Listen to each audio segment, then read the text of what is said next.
So, okay, I'm here at Connect Tech with Jason Lengstorf. You gave a nice keynote yesterday about how you got your life back.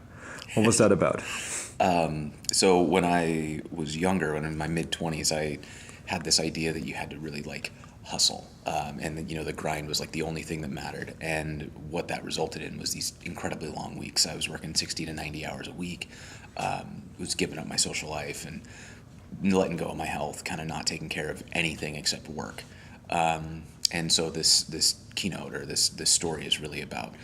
Eventually, it got so bad that my health failed. My beard started falling out. I wasn't sleeping at all, and so I had to make some pretty drastic changes, which is kind of what we dug into in the talk to take control. And the interesting bit, the big twist was basically that that by doing less you achieved more.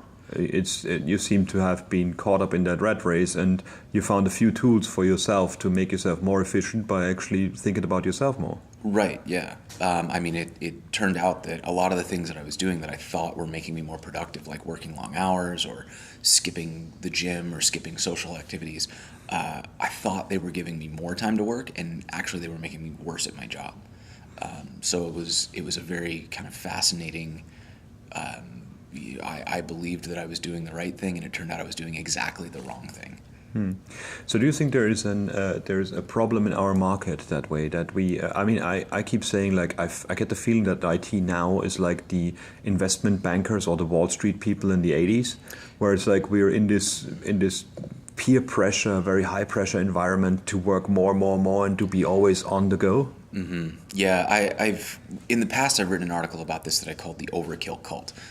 It's the idea of we've kind of created this idolatry around the idea of like hustle and grind, where you've got these shirts that are like if you're not hustling you're failing, or things like that, where it's almost like we've started communicating, like especially to the really young people who are getting into tech, that if you're not doing this 100% of the time, you're not working hard enough and you're not going to make it. I think it's something that we're going to have to reprogram and get away from, is this idea that if you're not working all the time, you're not adequate. And instead get back to this idea that like to really be good, you need to be a human. You shouldn't be a machine that just works all the time. You have to be well-rounded. Your hobbies make you just as good at programming as doing the actual programming. And there seems to be even a fetish for saying like, oh, you can do your job, but you also have to be in your free time on Hacker News all the time and on 10,000 Slack channels, and that's where you learn the important things, because at work you don't. Does this mean we just don't understand how to maintain people in IT? I mean, we have a churn of people leaving every year. Yeah, the churn is really high, and I think a good portion of that does come down to we just burn people out. We've set the expectation that you're supposed to be going all 8 hours or 10 hours or 12 hours of your workday, and all of your free time should be spent learning more things or hacking on side projects, or the side hustle is a very common term that I hear thrown around. And we've eliminated the ability for people to feel comfortable taking a night off. I remember when I was in my late 20s, I would feel really guilty if I took a night to leave my phone at home, close my computer, and watch a movie with my friends. I would instead want to have my laptop open and half pay attention to the movie and mostly read an article or try some concept out. I don't know when that happened, but I do think it's something that we're going to need to back out of, and it's going to require a cultural shift, because I don't think this is something that's coming top down. Like, I don't think that managers are meeting and saying we need to work people to death, we need to build this culture of grind and grind and grind. I think that it's something where we want to be very good at this. We're all very passionate about it. It's a very easy to love industry, but we don't have any sense of moderation with it.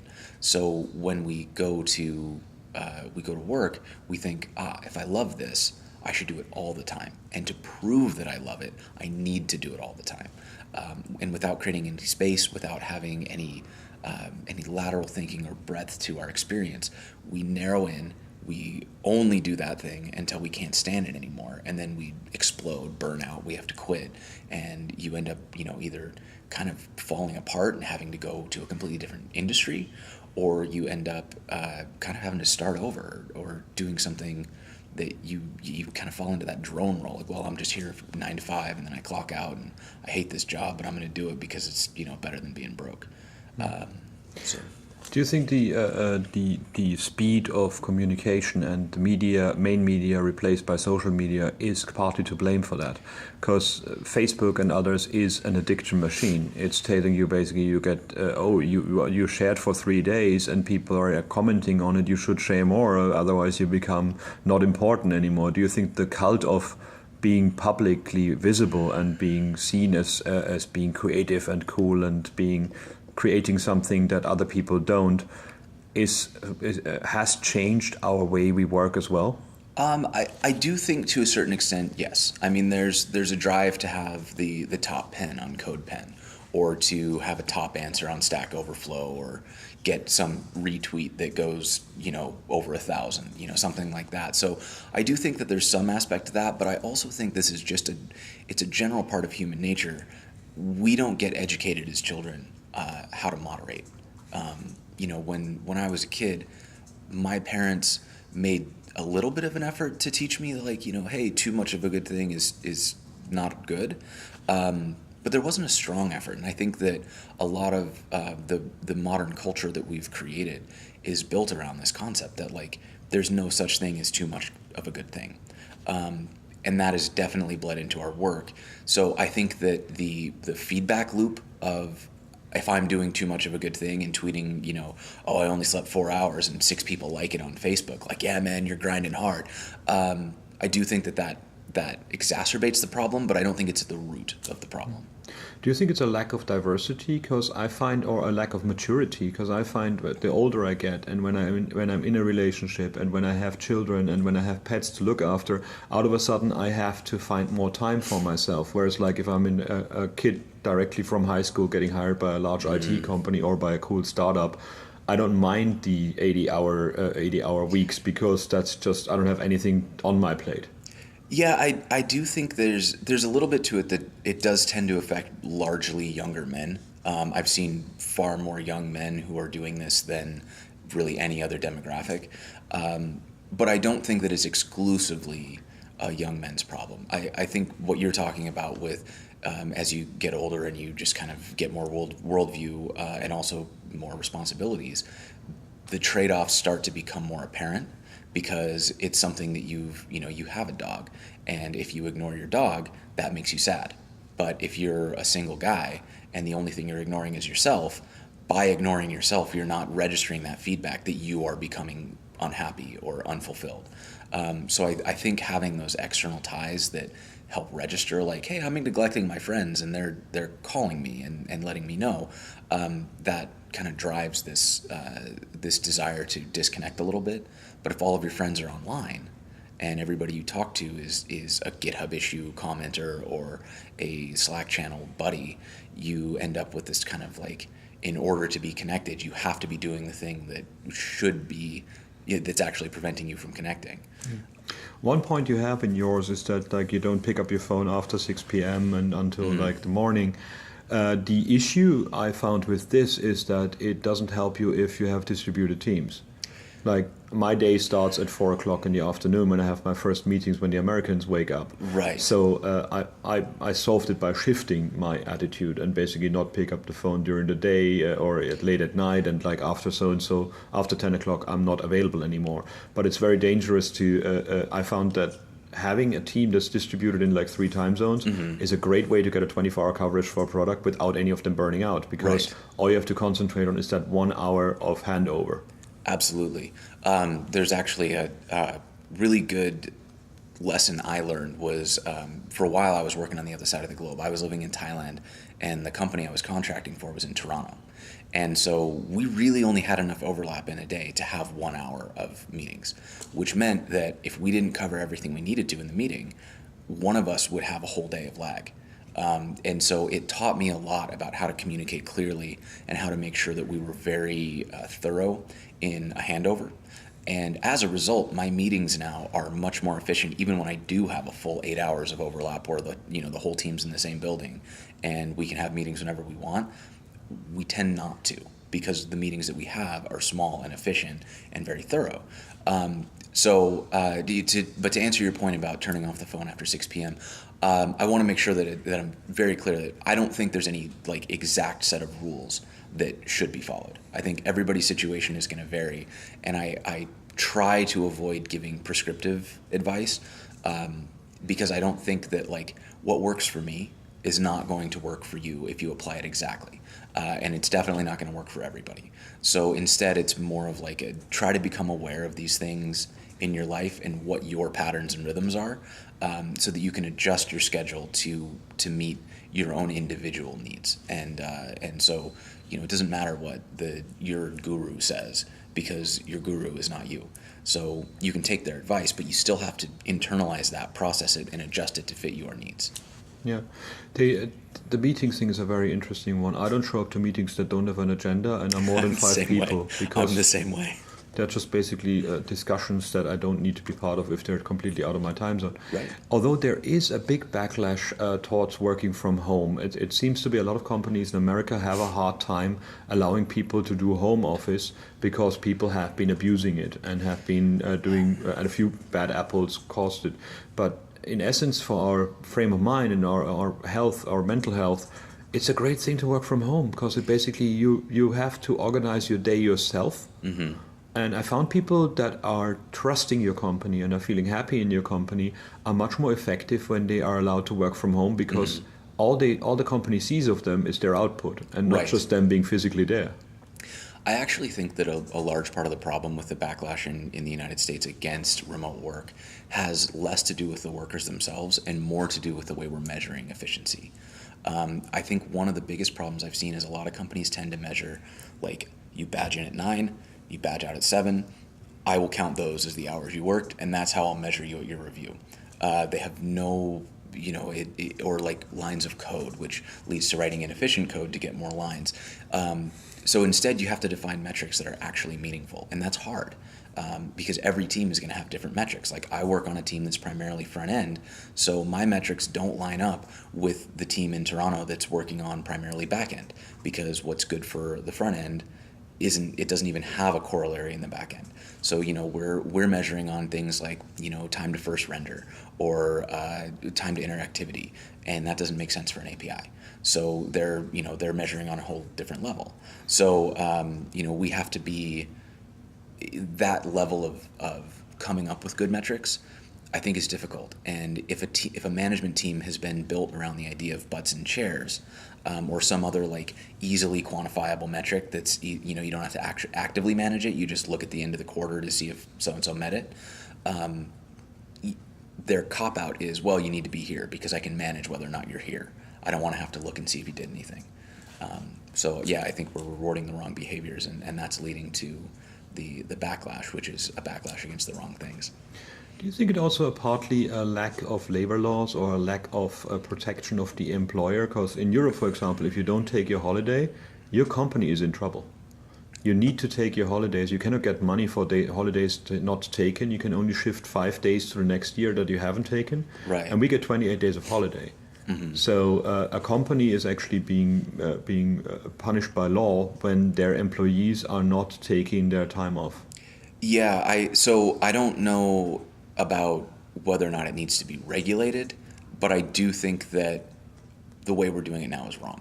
I do think it's something that we could fix culturally, because I'm seeing some companies get better at this, but some of them are getting worse by trying to get better. Like, for example, in the case of a lot of Silicon Valley startups, they're implementing unlimited off time, right? Which on the surface of it sounds amazing. I can take any time off that I want, but due to the way that this cultural drive to be just a little bit, more hustly, a little more grindy, people end up taking 0 time off, and there is no consequence for that. And a lot of times, like, there was a study where in the United States, most people, almost everybody in the United States, leaves some time of holiday time unused, and it just goes away. They don't get to roll it over. It just disappears. So I do agree that companies need to enforce that you take time off. I would love to see it done without extra laws and regulations, but if that's what needs to happen, so be it, because we do need to get to the point where people take that time off, when you have a holiday and don't feel like you're going to be punished for it, or feel like you're going to get replaced while you're on vacation, which is, I think, the big fear that people have in the United States, because again, it's a culture where you have to be, 1 minute more present than everybody around you, or you will end up missing a promotion, or, missing your review goals and not getting a raise. So you started at IBM. I started at Microsoft when I wanted to make my life easier to a degree. And a lot of people, there's a lot of influx. I mean, like a lot of people offering to start working for us as well.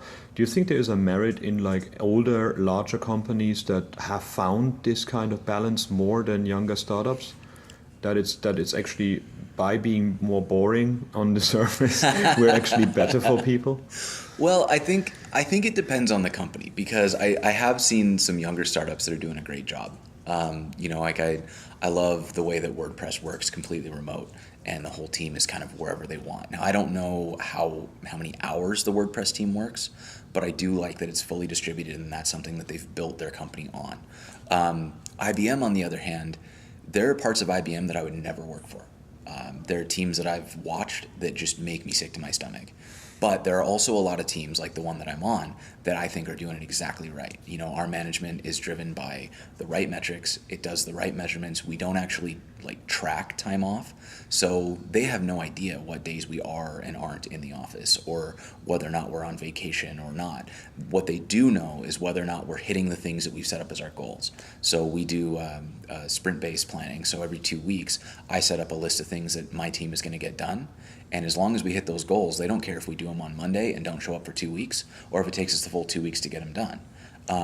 Obviously, if we do get it done a week early and nobody's got anything to do, we're going to get a little more aggressive in our next plan. Or if we miss it by a few things, we're going to get less aggressive in our next plan. But there is no measurement of time.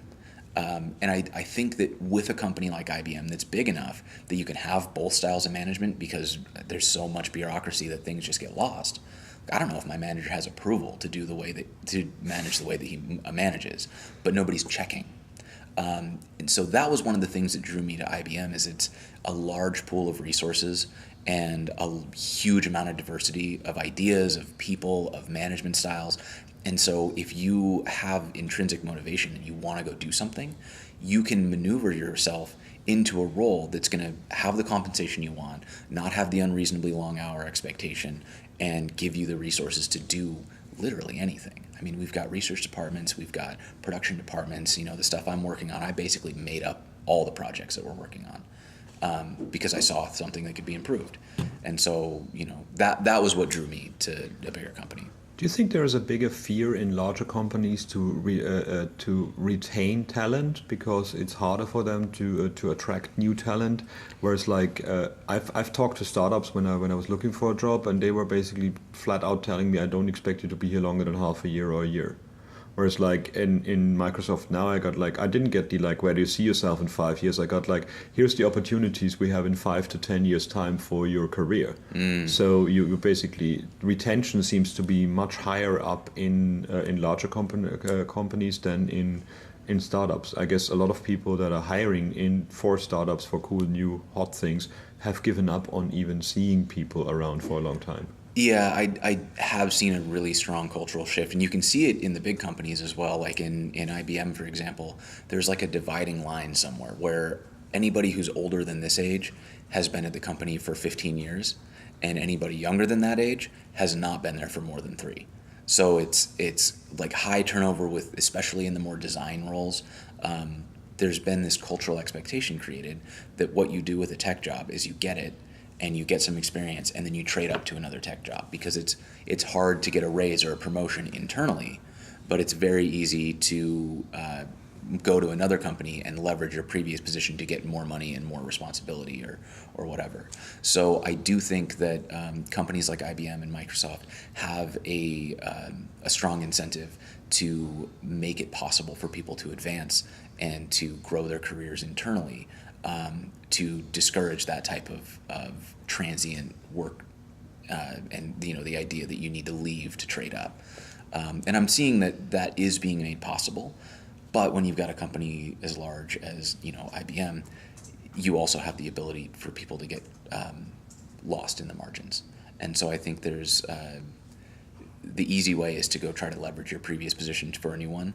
The hard way is to, navigate the internals of a big company, which really there's no ceiling at IBM. Like, you can make an unbelievable amount of money, you can do any amount of work, but you do have to advocate for yourself, and you have to learn the politics.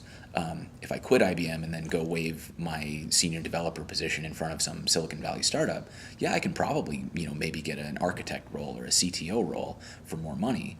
But when that gets hard, what am I going to do? Quit and go try to trade that up for another job in another startup?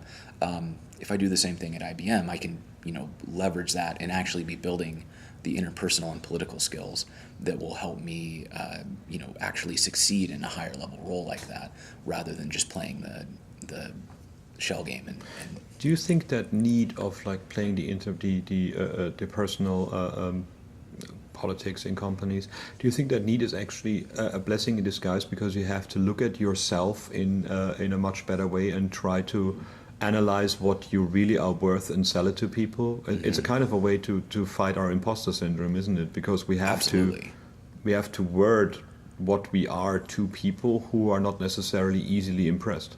Yeah, exactly. And I also think I'm believing more and more as I get older that the key to being successful in development or in design or really any role is only about 40% being able to do the job. Because I know a lot of people who are better developers than me, better designers than me, but they have no willingness to speak to people.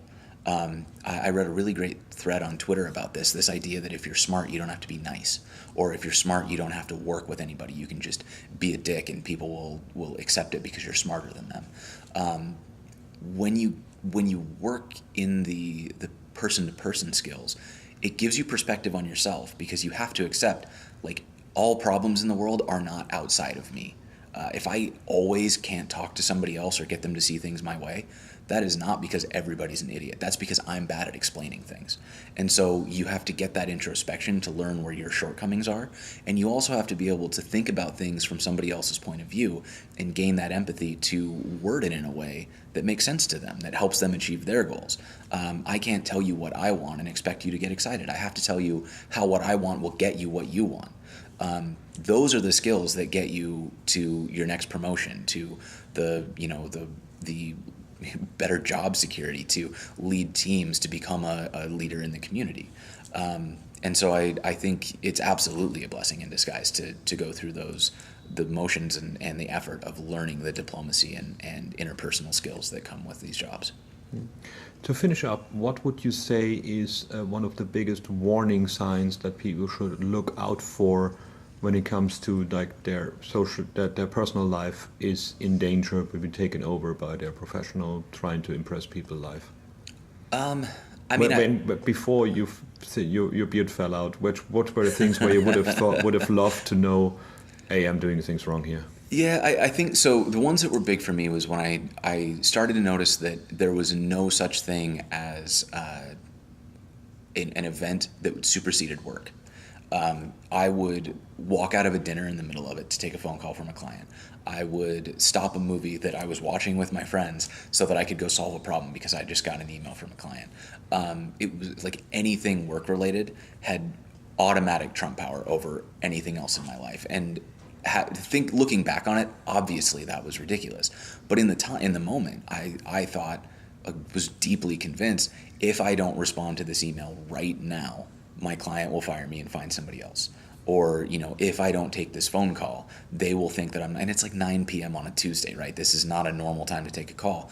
But I'm thinking to myself, if I don't accept this call, I'm going to lose this business, or I'm going to prove that I'm not willing to do the extra work.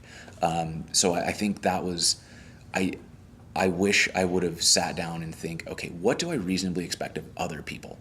Like, if I'm emailing you at 9 p.m. on a Tuesday, am I expecting you to respond right now? Absolutely not. I'm expecting you to respond tomorrow morning. So if I had gone through what I expected of everyone else and applied that to myself, I could have avoided a lot of that burnout way ahead of time. So I guess that would be my advice, is think about what your expectations are for other people and look at how many things in your life fall outside of those expectations when it's you on the other end. Thank you very much. Thank you.